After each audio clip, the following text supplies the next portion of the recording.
Сайн байцгаана уу? Манай дараагийн дугаар ороход бэлэн болсон байна. Энэ удаагийнхаа дугаараар та бүхэндээ бас л нэгэн маш харамсалтай хэргийн тухай ярьж өгөхөөр бэлдсэн байгаа.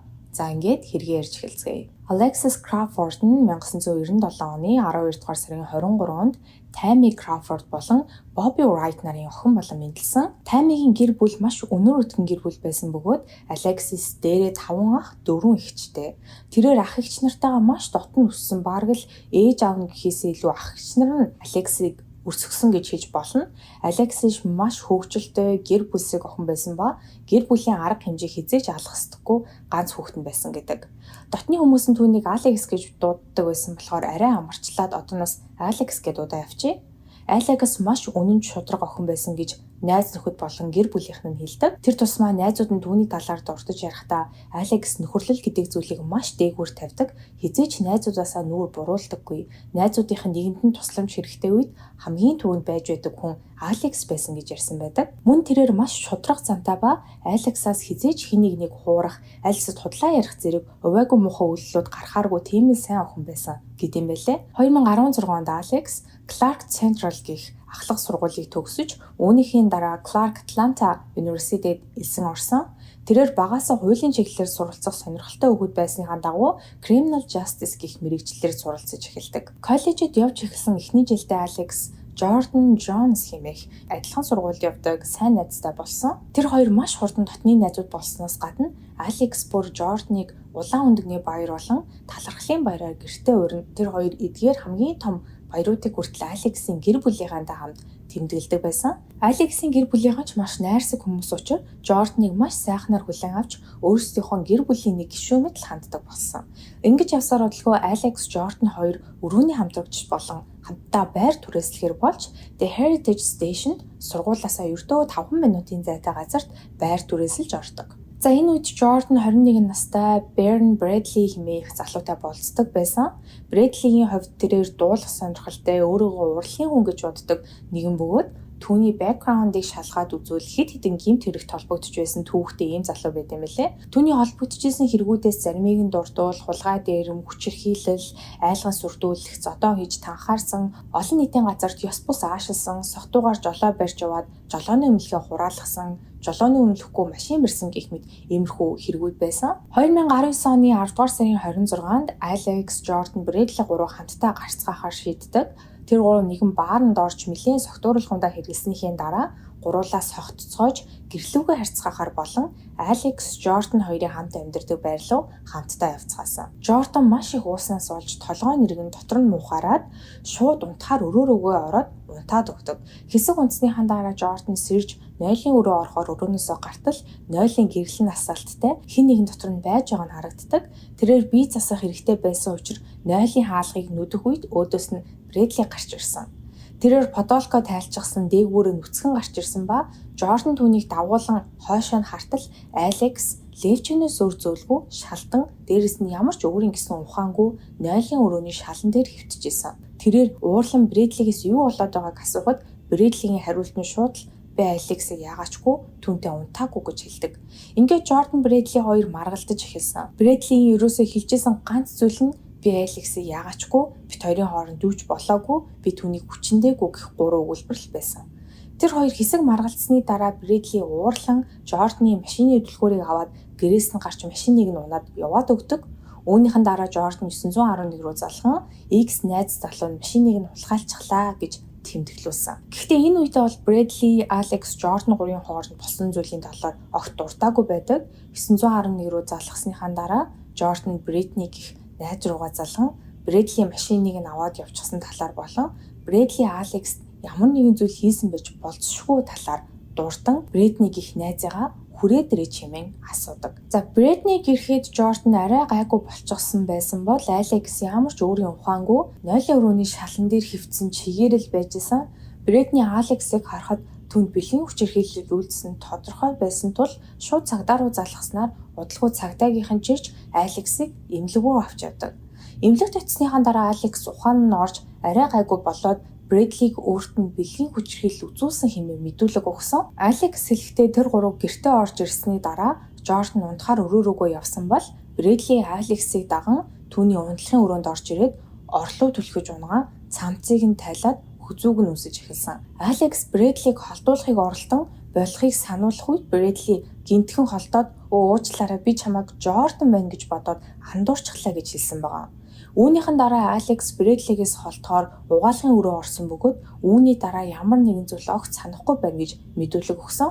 Түүний санаж байгаа ганц зүйл нь угаалгын өрөөнд орохдоо хувцастайгаа байсан бол ухаан орж сэргэх үедээ левчнээс өөр зүйлгүй угаалгын өрөөний шалан дээр хөвтөж байсан. За ямар учраас гэдгийг нь сайн мэдэхгүй байна. Гэхдээ энэ бол Брэдли цагдаагаас ямар нэгэн арга хэмжээ бол аваагүй юм байлээ. Уг нь Алексийг эмнэлэгт очиод мэдүүлэг өгсөний дараа шинжээчид Алексаас шинжилгээ авсан бөгөөд дотроос нь Брэдлигийн ДНХ олдсон. Гэсэн ч цагдаа нар ямар ч арга хэмжээ аваагүй. За цагдаад мэдүүлэг өгснөхийн дараа Алекс найзуудтай ярихдаа энэ болсон явдал нь түүний хувьд маш том траума болж үлдсэн ба өөрийнхөө орон дээр ганцаараа унтах гэхээр л тэр шөнийн бүх үйл явдал бодогдоод байдаг болсон учраас зочны өрөөнийхон буудан дээр унтж байгаа талаар ярьсан байдаг. Мөн тэр шөнөөс хойш Жордан Алекс хоёр хоорондоо юм яриагүй бөгөөд Жорданы хувьд болсон бүх зүйлд Алексыг буруутгажсэн.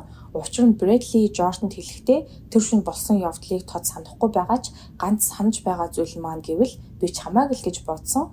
Алексыг гэж бодсон бол би тийм юм хийхгүй шүү дээ гэж хэлээд тэрэндээ Жорданыг бүрмсэн итгүүлж чадсан байгаа. Жордан ч Брэдлид итгэсэн болохоор энэ бүх үйл явдлын дараа тэр хоёр юу ч болоогүй юм шиг зүгээр буцаад хэвийн хосын харилцаанд орсон гэж хэлж болно. Яг энэ хэсгийг бол сайн ойлгоогүй. Хин нэгэнтэй хүчээр бэлгийн харилцаанд орсныхон дараа чамтай л хүчээр бэлгийн харилцаанд орсон гэж бодсон чинь өөр хүн байсан гэж хэлэх нь уучлах шалтгаан нь болж чадсан болоод л уучлсан юм шиг байгаа. За үүний дараа мэдээж Алекс дахин Брэдлиг харах нь тухгүй. Тиймээс Жордан нууцаар Брэдлиг гэртээ дагуулan ирсээр л байсан. Үүгээр ч зогсохгүй Жордан Алексийн гэр бүлийнхэнтэй уцаар ярин тэр шөнө зүгээр л үл ойлголцол гарсан. Тэр хоёрын дунд юу ч болоогүй хоёулаа сохтой байсан болохоор буруу ойлголцсон байна лээ гэж хэлээд аргалаад өнгөрөөсөн байгаа. Алексийн хувьд гэх юм бол тэр шөнө болсон явдлын талаар гэрийнхэнтэйгээ ярилцахыг хүсээгүй учраас гэрийнх нь ч түүнээс тэгж их асууж зүрхлээгүй мэлээ. За 10 дугаар сарын 27-нд Жордан Брэдлиг Алекс мэдэгдэлгүйгээр өрөөндөө дагуулan орж Брэдли Жорданы өрөөнд 4 хоногийн турш амьдарсан. Үүнээс 4 хоногийн дараа 2019 оны 10 дугаар сарын 27-нд өдрийн 3 цаг 23 минутанд Алекс ээжтэйгээ FaceTime-аар ярьсан. Тэр үедээ Алекс өмнөшгөл хөвгчлөлтөө юм яриад энийгээл хэвэн л байсан гэдэг. Үүнийхээ дараа 3 цаг 30 минутанд эгч Моникатайгаа уцаар ярин мөнгө асуусан бөгөөд Моникад Алекс руу шилжүүлэх бэлэн мөнгө байгаагүй учраас ааваасаа аван Алекс руу шилжүүлсэн. Үүний дараа оройн 8 цаг 45 минутанд түүний өөр нэгэн эгч Алекс руу амралтын өдрөөр юу хийхээр төлөвлөж байгаа талаар нь асуухад тэрээр төлөвлөгөө байхгүй гэж хариулсан бөгөөд оройн 9 цаг 30 минутанд гэр бүлийнхаа групп чат руу инээж байгаа эможи явуулсан. Үүнээс хойш гэр бүлийнх нь түүнээс дахиж сураг сонсоогүй. За дараагийн өдөр нь буюу 10 дугаар сарын 31-ний өдөр болох үед Алекс гэр бүлийнхнийхээ хинтэн холбоо бариагүй, гэр бүлийнхаа хинтэн холбоо барихгүй утсандаа чарвуулахгүй байна гэдэг бол Алексаас гарах үйлдэл биш гэж гэрийнх нь мэдчихсэн. Ингээд Алекстай холбогдож чадахгүй байсаар 11 сарын 1 болоход гэр бүлийнх нь бүгд санаа зовж эхэлсэн учраас 911 руу залхан түүнийг алга болсон гэж мэдүүлсэн. За Алекс алга болоод аль хэдийн 24 цаг өнгөрчихсөн байсан учраас цагдаагийн ажилчид ч гэсэндээ яаралтай 90 хайх ажилдаа орсон. За хамгийн түрүүнд түүний өрөөнд нэгжлэг хийж үзэхэд түүний банкны карт болон зээлийн карт, оюутны үнэмлэх утас гэд бүх зүйл нь байгаагүй. Утсыг нь хамгийн сүүлд хизээ болон хаана асаалттай байсныг шалгаж үзэхэд 30-аас 31 шилжих шөнийн 2-оос 3 цагийн үед унтраад түүнээс хойш дахиж асаагүй байдаг. Цагдаагийн ажилчид мөрдлөгөө явуулж байх үед Алексийн гэр бүлийн гишүүд сошиал сүлжээнд зар тавьж сэтгүүлчдэд ярилцлага өгөн охиноо олоход туслахыг болон нийтээс гуйж исэн. Түүний аав нь нэг ярилцлагандаа уйлан охин минь аав нь чамдаа маш их хайртай гэртээ хүрээд ирээч гэж уйлсан бичлэг байт юм байлээ. Үүнтэд Алексийн зургийг хэвлүүлэн гаргаж ойр орчмынхоо дэлгүүр, ресторан, кофе шоп гээд олонний хүлээлттэй газруудад харсан үзсэн хүн байвал яаралтай холбогдож өгнө гэх заруудыг маш ихээр наажсан. За цагдаагийн ажилчид Жордан болон Алексийн хуршүүдтэй уулзсан. Алексийн алга болдог шөнө хэн нэгний ямар нэгэн зүйлс сонссон, аль эсвэл харсан эсхийг асуухад тэр шөнө хэн ч юу ч хараагүй байснаар Алексийг хайх эрхлийн ажил ерөнхийдөө л удаашрах шинжэндээ ороод ирдэг. За мөн мөрдөгчд 90 хайх ажиллагааг үргэлжлүүлж байхдаа Алексийн алга болдог өдрийн 11 цаг 30 минутын үед Алексийн согтууруулах хундаа зардаг дэлгүүр дотор явж байгаа бичлэгийг олсон. За түүнээс гадна Жордан хэлэхдээ Алекс түүнээс өөрийг нь тэнд хүргээд өгөөч гэж гуйсан болохоор хүргэж өгөөд Алекс тэндээс авах юмаа авчгаад тэр хоёр буцаад гэртээ ирсэн. Буцаж гэртээ ирээд өрөөндөө ороход шөнийн 12 цаг 30 минут болж исэн гэж хэлдэг. За мөн Жордан өглөөс ирээд хичээлдээ явах гэж байхдаа Алекстэй ердөөсөө тааралдаагүй түүнийг өглөө эрт анги байхгүй юм байх та гэж бодоод өөрийн бодлогоор гараад явсан гэдгээ цагдаа нарт хэлсэн. За мөртлөө үргэлжилж байх хооронд Жордан мөн Instagram хаяганда Алексийн тухай пост, стори оруулж Алексийн алга болсон явдалд хичнээн их санаан зовж түүнийг олоход туслах юу ч хийж чадахгүй байгаа нь сэтгэлийг нь ямар их өвтгөж байгааг илэрхийлсэн байдаг.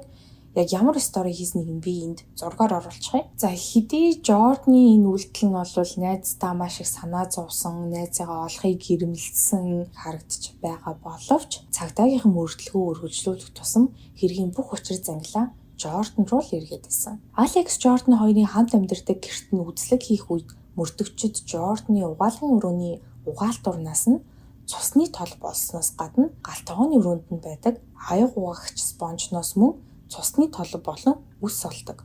Цусны толбнуудыг олсныхан дараа люминол гээд цус болсон газрыг угаад цэвэрлсэн ч тэрхүү байцыг цацхад гарч ирдэг. Спрей цацаж үзэхэд 6 газарт нэлээд их хэмжээний цус болсон байсныг нь олж тогтоосон. Үүний дараа Алекс Жордан хоёрын хамт амьдардаг байрны хяналтын камерыг шалгаж үзэхэд Алексыг алга болсон орой Жордан болон түүний найз залуу Брэдли нар шөнийн 3 цагт Жорданы машинд суугаад хөдлөөд явж байгаа нь бичигдэж үлдсэн байсныг олж илрүүлсэн.